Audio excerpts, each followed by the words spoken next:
Mr. Prodi, you mentioned that various countries had stopped exporting food, and you sounded a little bit critical about that wasn't playing the game with the WTO. But I'd put it to you that it is every government's responsibility, its first responsibility, to make sure that its people have enough to eat.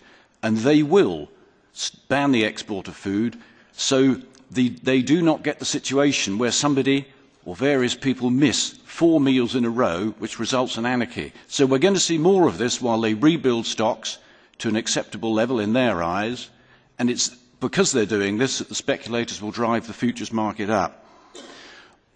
I want to support James Nicholson in what he said, in that I felt that the elephant in the room was quietly avoided. You didn't talk about the solution, the obvious solutions to some of the problems that you mentioned, such as increasing yields and reducing the amount of resources we need to produce food, i.e. the adoption of biotechnology or GM crops.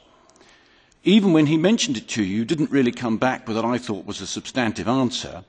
Now, one reason for your reluctance to talk about this may be because the Green Party man, José Bové, is only sitting a few feet away from you, and you thought maybe he'd get up and thump you one.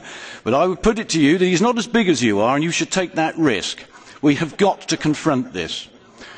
Another Green man, Mr. Häusling, I'm glad you've come back. I thought you'd gone out because you thought I might mention your name. He talked about waste, but he didn't offer any solutions. Well, he's got a point, he's got a good point, but there are some solutions to this. A lot of this waste could be used to feed pigs. We used to call it swill feeding. It's now made virtually impossible by EU regulation. However, it could be done, and in my opinion, it should be done, but of course the product should be labelled. Martin, as is often said before, doesn't like soya imports. Well, we could import less soya if we stopped dumping so many discarded fish in the sea. This is EU policy. All of those discarded fish should come back in as meat and bone meal for protein to our animals. Finally, why can't we resuscitate the meat and bone meal industry? We could feed waste pig meat, this is the product of the slaughterhouses, to poultry and poultry to pigs. All we have to do is absolutely exclude ruminants from this process. So I'm offering some solutions. I'm actually being constructive for a change. Thank you. The question of food sovereignty.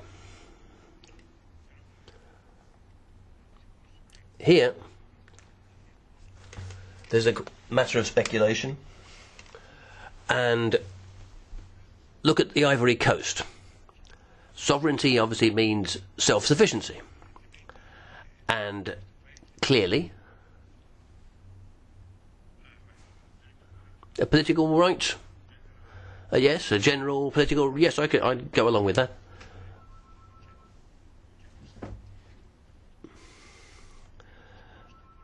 But it's a collective response to the human right to food, and there's obviously no way one could object to that.